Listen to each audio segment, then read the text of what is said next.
It was another person in the car with Rodney Hinton Jr. and they trying to cover it up. The police trying to cover it up, y'all. Now, when they called it in and they got on the news that he was in a stolen car, he was not in a stolen car. That car actually belonged to him. He was behind one pavement and the dealership called the car in stolen.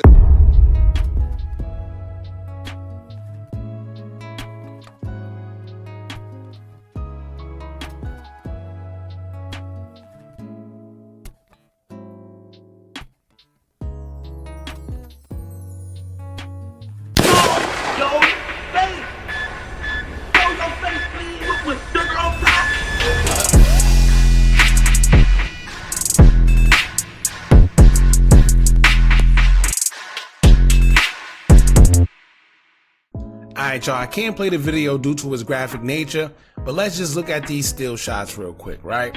Although they claim the body cam footage isn't clear enough, let me tell y'all, it's clear as day if you ask me. It's only not clear to them because it will put them at fault. But I bet if the shoe was on the other foot and someone shot an officer, it'll show on that camera crystal clear. But here's what two people on Twitter had to say about the video shown, and you have one popular influencer / advocate for the African American community by the name of Tariq Nasheed. He would tweet the picture and caption it saying, quote, "When you watch the body cam footage, Ryan Hinton clearly did not point a gun at a Cincinnati police officer. Those types of 'I'm white and I say so' lies are always used to justify unaliving black youths. And that's why Ryan's father, Rodney Hinton Jr., crashed out after he saw the footage and realized the police lied about what really happened." Now another person would tweet and caption the picture saying, quote, "I'm not an expert, but Ryan Hinton looks to be running away from police, not pointing a gun at the direction of police." Now it's clear as day that that kid was not, and I mean not, pointing no firearm at that officer. First off, he emerged from in between the dumpster, and you could clearly see that he took off running first. So if he wanted to shoot the cop, why didn't he just shoot then if it was his intention the whole time to shoot at police? You mean to tell me he said, no, I'm not gonna shoot now, I'm gonna run first and then shoot backwards about 3 feet away, all because we were in a quote unquote stolen car that wasn't even stolen? Now anyway, if y'all don't know what I'm talking about, it's a big case going on right now in Cincinnati, Ohio. There's plenty of mixed opinions and emotions, plenty of people saying that the officer was wrong, some saying the 18-year-old victim who was shot by the police was wrong, and then you have those that feel the father was wrong but others saying he was right. Now this all started because a Cincinnati police officer would shoot a young man by the name of Ryan Hinton in his back while he was trying to flee from police due to them being called to the scene for a report concerning a stolen vehicle. Ryan along with others were in the vehicle when police got to the scene, but body cam footage showed an officer proceeding to run after the young teen and his friends, but somehow instead of running, the officer would shoot the kid from behind. Now it didn't stop there, because after he was shot, his father Rodney Hinton went down to the lawyer's office and reviewed the footage. The family's lawyer said that the father couldn't stand to watch the footage, so he left the office. Shortly after the father leaving, to everyone's surprise, the father would crash his car into another retired deputy who was directing traffic for a graduation taking place in the area. Many believe that the father wanted to seek some kind of revenge due to his son being shot and feeling like justice wouldn't be served. Now fast forward, we're learning new details within the case that makes the police look a bit sketchy for their actions. We're hearing that the car wasn't even stolen like the news have reported. It said that the owner of the car was just behind on the payment and the car dealership decided to report the car stolen. So this eliminates the fact of people using that as an excuse. A lot of people was on social media saying things like, well, he was in a stolen car and had a firearm, so clearly he was a bad kid. Now that's crazy to me because let's say hypothetically he was in a stolen car, right? Does that mean he deserved to lose his life?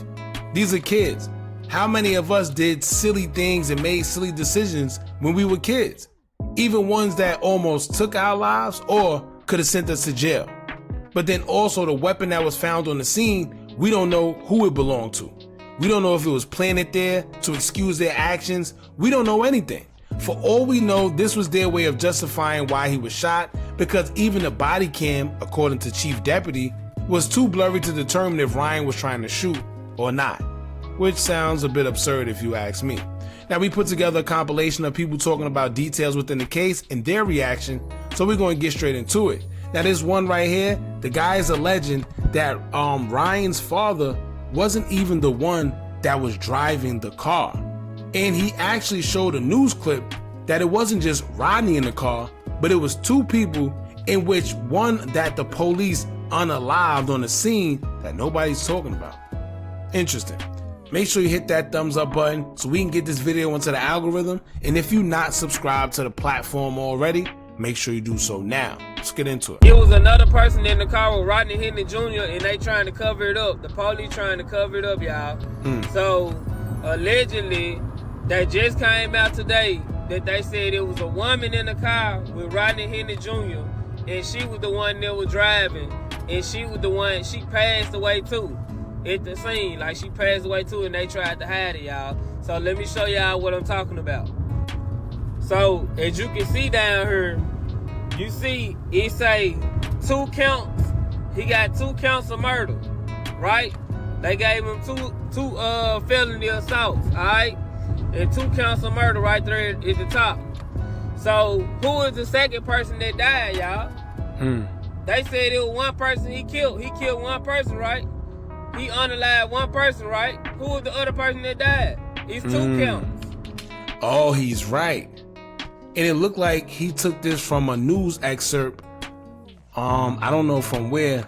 This is the logo or whatever. It looks to be official too. So it's a news article from somewhere. I really can't make out which one it is, but it's definitely a news article, and he's right. They're charging him with 2 counts. If he's being charged with 2 counts, that means that they're trying to allege that he unalived 2 people. But here's the twist, right? Because if he was the one that wasn't driving, then how can you charge him with 2 counts of felony M? Right? Or felonious, what does it say? Felonious assaults. Now, if he had a girl driving and he was just in the car and maybe he made her do it, then we might have another case. We might have something different. He might not be able to get charged. I'm not sure. But then, you know, they might flip it around and say, well, he coerced her into doing it because of his son. But if he wasn't the one driving, it might be a little hard to try and convict him for this. Now, if he was the one driving, then who knows? I don't know. Alright, so like I said, when you look up 2 counts of murder, 2 counts of felony charges, right? This is what it say on Google. Alright, it say 2 counts of murder generally means a person is charged with initial killing of 2 different people. Each count represents a separate offense. Who is the other person? It was a woman driving. She was the one that allegedly ran into the officer and unalived him. So this man might get burned. He might get away free. He might get away free, y'all. Plot twist. See what I'm saying? Now, y'all know how we all, like everybody got somebody that's gonna ride for them and that'll do something that they wouldn't do. Like, allegedly now, the person that did it, the woman that allegedly that was driving that did it and unalived the officer, she probably one of those ones that's ride or die and said, man, you won't do it, I'll do it. And that's why he just quiet. Yeah. And looking at them like, yeah. But at the same time, y'all didn't hear this from me. Y'all tell me what y'all think about this. This news just came out today that it was a woman driving the car and she the one that ran into the officer and unalived the officer. So y'all let me know how y'all feel about this down in the comment section. Like I said, you can do your own research, and everything in this video is allegedly for TikTok purposes and TikTok community guidelines. Everything in this video is allegedly for TikTok purposes and TikTok community guidelines. Alright, y'all, let's get into part 2, because somebody basically challenged him and said, where can they find this? Maybe they thought the clip was fake from the news. Who knows? Let's get into it. Said somebody in Cincinnati, please confirm this. See, I went back and looked at the video. I ain't know, I was driving while I was doing the video, so I ain't know that the paperwork, like, it was covered up. So it say aggravated. You can see down here. Here you go. It say aggravated murder, capital death penalty, 2 counts, and then it say murder, special felony. Then it say felonious however you say that word, assault 2 counts. He said felonushes. Yo, he said felonushes. I don't know where he it's like felonious or something like that. Or felonious, whatever. But it's definitely not felonusses. Alright, so when you look up what that mean, alright, when you look up what that mean, you can still, you got it. It still got your question mark right there, but you can still see it say 2 counts of felonies assault typically means that the individual is accused of committing an offense of felonies assaults twice, and then it say against 2 different individuals. But like I said, who's the other individual? All right, they never said it was 2 individuals. They never said it was 3 individuals. They just said it was 1 person, which is the cop. Who is the other individual? He's right. If you pay attention, right, even right now, when you go on Twitter, when you go on all these platforms, they don't mention anything about another person being unalived. So why is he being charged with 2 felonious assaults? That's I don't know. That's actually interesting. Y'all let us know in the comments if y'all see anywhere where they saying somebody else was unalived. It would be crazy if they try to put somebody else's body on him too. They play dirty like that. You get what I'm saying? Like, a lot of folks, like, even down here say it could be multiple victims. Who is the other victim? He say multiple accidents. Who's the other person? It was just him. If it was just him, Mr. Rodney Hinton, and the cop, who is the other person? Who else got unalive? Allegedly, like I said, allegedly this shit just came out today. It was another person driving. They never said it was another person driving. They never said it was another person in the car with him. So, like I said, but y'all do y'all own research. This is my last time talking about it on the Rodney Hinton until they see, because they trying to do the death penalty on this guy, and we gonna see how this unfolds. All right. But y'all let me know how y'all feel. One thing y'all should know about them people, you take one of theirs, or they definitely gonna try to make an example out of you. Don't be surprised if they try to give him that penalty. I wouldn't be surprised. But if he have a good enough lawyer, in which the lawyer that he was with does seem like, you know, he was trying to support, he didn't just seem like one of those court-appointed lawyers. Even though he is court-appointed, he didn't seem like he just didn't care. But one thing I could say is this. He could probably say, listen, I was at the light, you know, I was going home, or somebody else, whoever the other person that was in the car, right? We was going home, something just came over me, right? It wasn't premeditated. I was just at the light and I was agitated, right? My son just passed away. I didn't know what to do. I'm feeling depressed. I'm feeling this, that. And I just took matters into my own hands. And maybe they might give him a program. Maybe, but then again, I don't know. He took one of theirs. Yeah, it's a different ball game. Let's get into the next video. This is for entertainment purposes only. Now, let me tell y'all about Ryan Hinton and his car dealership. Now, when they called it in and they got on the news that he was in a stolen car, he was not in a stolen car. That car actually belonged to him. He was behind one pavement and the dealership called the car in stolen. So when the police officer got behind him, I'm pretty sure he didn't know what was going on. Regardless, if he took off running, that do not give you the right to be above the law and take matters into your own hand and then pull out your service weapon and discharge it all because you couldn't catch the young man. Real talk. This is why his daddy, Rodney Hinton, went and did what he did to the officer that's over here on the right side of this picture. And I don't blame him, because one thing about it, when you look like me and you look like us, this is how you get handled in America, because they ain't never loved us. For 400 years it's been going on. When is enough gonna be enough, y'all?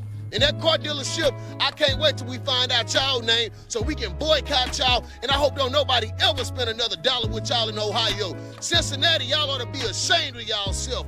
And one thing about Rodney Hinton, he is a hero, just like Carmelo Anthony. Do y'all not realize that the energy is changing, and y'all not gonna keep getting on, y'all not gonna keep getting away with this forever? I promise y'all that. Now, I'm not gonna lie. Maybe the car dealership do need to have some type of accountability. Because why are you reporting the car stolen? Right? That don't make sense. Like, I get it. They was probably late on the payment, but then again, now you gotta ask yourself, how late was they on the payment? right? How late were they? How behind it was, that they took matters into their own hands and made it a stolen vehicle situation. So it's like, it's a lot of things that go into this whole situation here. You got the people on the car dealership that reported the car stolen because of a late payment. And it's funny because if you pay attention to the news articles that came out when this all first happened, they know that it wasn't stolen physically. But if you look at the news articles, they made it seem like it was. They didn't say, oh, it was reported stolen because it was behind on the payment, because then they knew people would have been like, well, why did they come guns drawn and all that, right? So they had to say, oh, it was stolen from Kentucky earlier that day. And it didn't make sense, right? They said everything happened at like 9 or 10 in the morning, something like that, 9 in the morning. You mean to tell me they woke up that early to steal a car and then was just sitting in the car, right? But now it makes sense because it was reported stolen that early in the morning.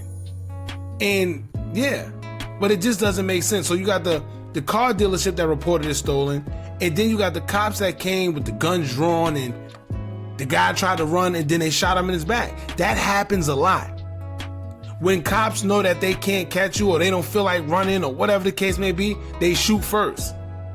Okay, let's get into this next video. Some of you may not know this, but I was an officer, police officer for almost 2 decades. And there is a training that every officer in this country has taken, and it's called shoot, don't shoot. And shoot, don't shoot. The officer has the responsibility of determining when and when not to pull the trigger. There are many different scenarios placed before the officer, and they have to shoot or choose not to shoot, and then articulate why. And there's a very, very important piece to this exercise that all the officers utilize while making the determination to shoot or not to shoot, and that is cover. Each officer is behind cover while they give commands, while they make up their mind as to whether or not they need to take action, shoot or don't shoot. Cover is plain and simple. While they're giving commands, if they have that opportunity to do so, they're behind cover to preserve their own life, right? You and I have seen many videos on social media depicting white officers with white combatants who are armed and very irate, even trying to attack officers with weapons and things like that. These officers are very patient, working with them, trying not to pull the trigger. In many cases, not even pulling their weapon. And too many times we see situations where black individuals at the hand of white officers don't get that complimentary, considerate behavior. When it comes to us, it is simply, they got a gun, pow, pow, pow, pow, pow, pow, pow. When? Keep in mind, right, this guy, he's a former police officer. So this ain't just a quote-unquote conspiracy theorist or a guy that's arsist. And by arsist, y'all should know what I'm talking about. Can't say the R word. But this is not somebody that's just speaking off of just he say, she say.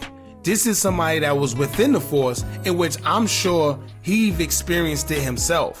A lot of times these cops, they got colleagues that they know are hot-headed or they know got something to them, but they gotta respect the badge, right? They got a job to uphold. So they may not say it in front of you, or they may not even say it publicly, but they do feel a way deep down in their heart. This guy sound like somebody that know exactly what went down, right? Because he's seen it before. We've seen it plenty of times where, and you know, not to make this about race, because that's not what it is. I feel a lot of times, a lot of points get lost because people just focus on race. But when you pay attention, you can see this for yourselves. You got these YT guys, they're threatening police officers, even running up on them. Sometimes they got weapons, and they're very patient with them. Hence the video we put in the beginning of this video for the sake of y'all seeing for yourselves, right? Whereas a lot of these guys, when they're policing in the hood, they have this shoot first mentality. It's the worst. We're trained to take cover. Got a gun, drop it, drop it. There's some commands, right? Behind cover. Was any shots fired at the officer? I don't think any shots were fired. I could be wrong. From what No I shots. heard, a gun was recovered at the scene, no shots fired. So we got to piece this together. Those who were with the young man probably have a better idea of what happened. Can't trust law enforcement to tell the truth. I personally believe that Wow. This man was former law enforcement, and he's telling you himself you can't trust law enforcement to tell you the truth. Wow. he's trying to throw the gun down. I don't think the kid had a death wish, because to point a gun loaded when officers are running after you because you are in a stolen car makes no sense. To shoot an officer because you're about to get caught for being in a stolen car makes no sense. You understand? But to have a gun on you, okay, in a stolen car every day, okay, did that mean that they were going to shoot the officer? Right? He has a gun. Whatever happened to cover? Remember? Shoot, don't shoot. He has a gun. Where? Cover, drop it. Commands. None of that.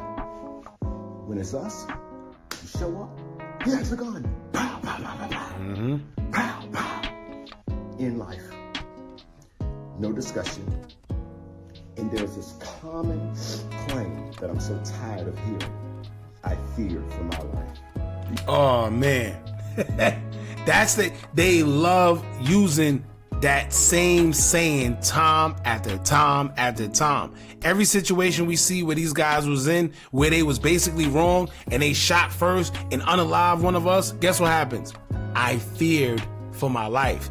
All these articles, when you read based on this Ryan Hinton situation, all of them says the officer feared for his life. If you that scared and you have a weapon on you, you shouldn't be doing that job. You shouldn't be scared. How are you protecting or supposed to be serving and protecting the community and you scared and you got a firearm? Right? So it doesn't make sense. Not to mention, it just don't sound right. Do you know how many of us fear for our lives at your hand daily? I have 4 sons. I have 4 sons. Not just law enforcement. Any breathing human being that would attempt to hurt my child or unalive my child, I'm going to do the same to you. If I'm not here, those around me have orders to do the same thing. Why? For you Christians out there, you believe in a God that says an eye for an eye, a tooth for a tooth. You believe in a God that will not only an eye for an eye, a tooth for a tooth, but will still take vengeance today for something that was done by a couple of people who never existed that you believe in, Adam and Eve. And so still today, disease, death, punishment, that's the God that you believe in, right? So don't you dare think it's strange when I say, you touch mine, you won't live, even if I don't. This is human nature. And that is the expectation of the powers that be when it comes to people like us, that we deny nature, deny what is natural. Have you ever seen a cat defend its young even when it thought it didn't have proof that the young was hurt? It thought something would hurt it. It's against nature not to protect your own. And we were taught to turn the other cheek. We were taught to pray for the families. I'm upset. Yeah, all right. So, if you have a child, right, especially a young black child, you feel like this because it wasn't yours right now. But if we don't do something about this, it's a possibility that your child, right, the one you love, the one you birthed, the one that you raised, they could be next. So this is why there's a lot of outrage within this situation, because now people are looking at it and saying, well, what if that was me? You know that? What if I had to go through this? What would I do? Then when they put their feet in the father's shoes, they said, well, I probably would have did the same thing. Right, wrong, or indifferent. No matter what people think. Now, when it comes to the story about the weapon that was found on the scene, I'm not buying it. They said the gun wasn't even fired or anything. For all we know, once again, it could have been planted. We all know these officers love to turn their body cams on and off whenever it's convenient for them. As a matter of fact, if you watch the body cam footage of them transporting the father to the courthouse, you can hear when they was taking him out of the transporting vehicle, you can hear one of the officers, as soon as these other two officers pull up, he let them know right away, yo, I'm live. I'm live, don't say nothing. You guys know I'm live. Just say nothing. You know why? Because he was basically letting them know that they're being recorded, so watch what you say. Because God knows, only God knows what these guys say or do when nobody's around. Y'all remember it was a time where it got leaked, the police scanning radio, where them officers was making racial jokes about African Americans? Y'all remember that? So like I said, a lot of people that, they call it a conspiracy theory, whatever you want to call it, it's happening. So what are you going to do about it? Right? So let's just see what goes on with this case. These were some details that was put out there that I didn't know. Like I said, so once again, they're saying that it was another person that was in the car with Rodney Hinton. They're saying that the car wasn't stolen like everybody thinks. It was just reported stolen due to a late payment on the car. Right? So these are some things that you need to consider before you just pass judgment. As well as that firearm. Once again, I'm not buying it. It's easy to just say, it's a firearm on the scene. Then when you actually look at the body cam, you don't see him pointing no firearm. And then now they're trying to see, this is the manipulation that they put out there. Your eyes is telling you, no, I don't see nobody pointing no firearm. But you know what they do? They keep saying it. So eventually they know how the mind works. If you keep saying it, eventually you'll believe it, whether it's true or false. Adolf H, and I'm gonna just say Adolf H because y'all know YouTube, they guidelines. He said if you say a lie enough times, it becomes a truth. Let me say that again. He said if you say a lie enough times, it becomes the truth. I'm gonna leave y'all with that, man. Y'all jump in the comments, let me know what y'all think about this. Don't forget to like, comment, share, and subscribe. Hit that bell so you're notified every time we drop new content. And remember, as long as you keep on watching, I'm gonna keep on dropping. And I'm out.